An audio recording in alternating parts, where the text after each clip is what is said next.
Let's continue now with Jared Bernstein, a member of the White House's Council of Economic Advisors. Mr. Bernstein, welcome. Good to have you with us. Good to be with you.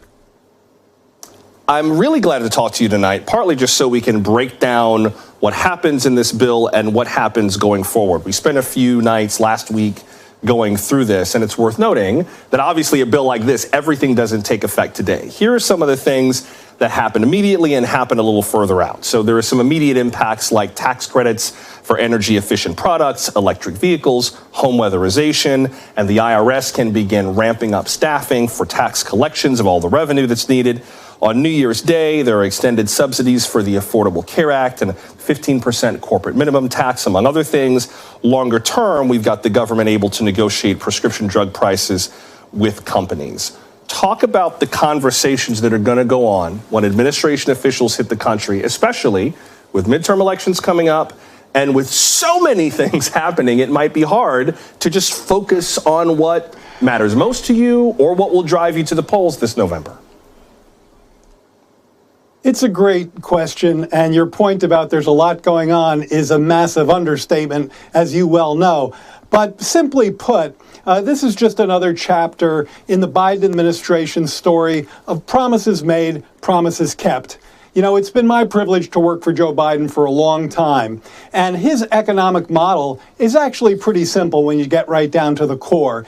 If you're helping to bake the pie, then you ought to get a fair slice. It's that straightforward.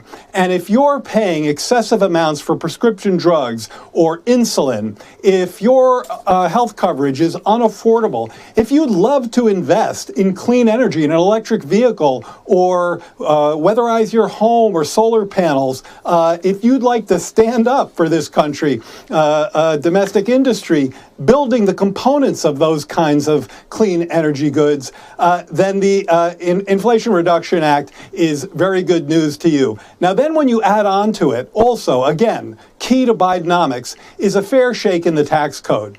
Look, if you're a corporation that makes over $1 billion in profits and you're paying a tax rate that's lower than a teacher or a firefighter, that's not okay with this president. If you're a tax evader, if you're someone in the top 1 or the top half of the top 1% and you're not paying your legal obligations, that's not okay with this president either. And those measures are key to not only offsetting the cost of this bill, but doing so and having another $300 billion left over for deficit reduction.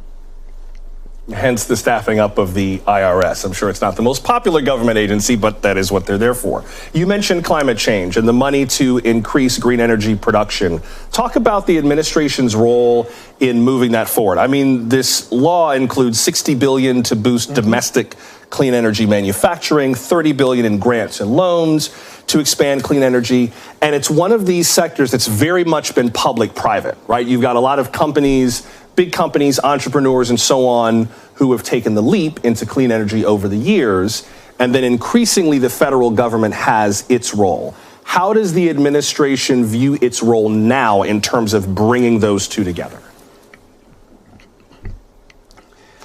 I think there are a lot of different ways to look at this. Let's start with kind of micro versus macro. So if you look at this from the perspective of consumers, there's $80 billion worth of rebates in this bill. So if you're a household that wants to make the kind of investments that incentives of the type you just ticked through are in the bill, you can save up to $14,000 on those investments, as has been, I think, quite widely reported.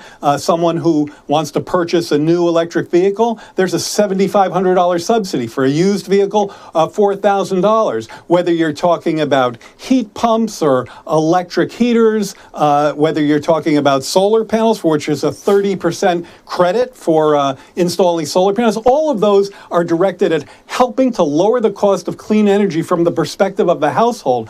But all of those goods, whether we're talking about electric vehicles, charging stations, batteries, wind turbines, solar panels, they've got to be made somewhere, and President Biden would like them to be made here. So the incentives here at the more macro level are to really stand up an industry to produce over 900 million solar panels, over 100,000 wind turbines, 2,400 grid-style battery plants to power our communities and our businesses and our homes. So you can look at it from the perspective of helping the family budget afford clean energy, or from the perspective of lasting good jobs in an existentially critical sector of this economy.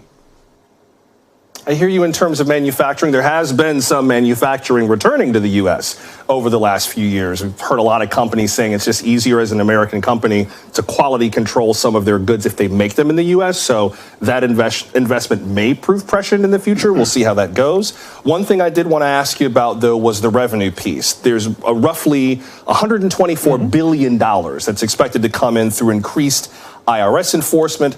Also, it's expected to reduce the deficit by more than $300 billion over a decade by taxing stock buybacks, among other things. Talk about some of these projections. I don't want you to wonk out too much on me, but how much wiggle, how much flex is there I can't help it. in the numbers in terms of making, I know, but how much wiggle is there in the estimates in terms of making the numbers work? How precisely do we have to hit all those targets? Yeah, that's a great question. Before I get to that, and I'll be concise, I do want to just come back. You've emphasized something that hasn't been emphasized enough, and that's the investment agenda, okay? There's going to be a lot of private sector investment in this economy, but what this bill does, in tandem with the infrastructure bill and the CHIPS Act, the Chips and Science Act, is it crowds in private investments in areas where this country has woefully disinvested in recent years, whether it's chips, whether it's our public infrastructure, or in this case, whether it's clean energy. Okay, turning to the revenues. Well, one area where we may well do better than the score you just mentioned suggests is in closing what's called the tax gap among the very wealthy. This is the difference between what the top 1% or top half of 1% owe in taxes and what they pay. We're not talking about clever tax avoidance schemes that may be unattractive but are legal. We're talking about illegal tax evasion, not tax avoidance, tax evasion.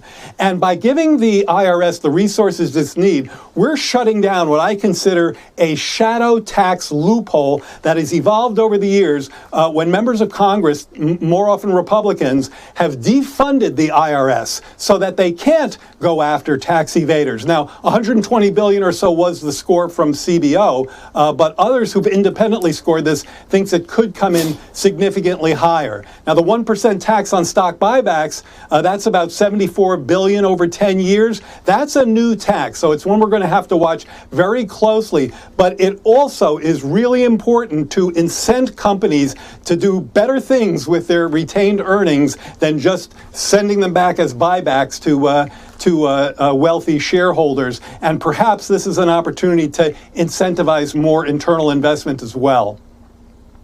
Hey, one last thing, Mr. Bernstein, briefly before I got to let you go. There's been a lot of spending in the president's agenda, a number of big achievements over the last few years. $1.9 trillion in the American Recovery Act, $500 billion in the Infrastructure Act, the CHIPS Act, $280 billion, $700 billion-ish in the Inflation Reduction Act.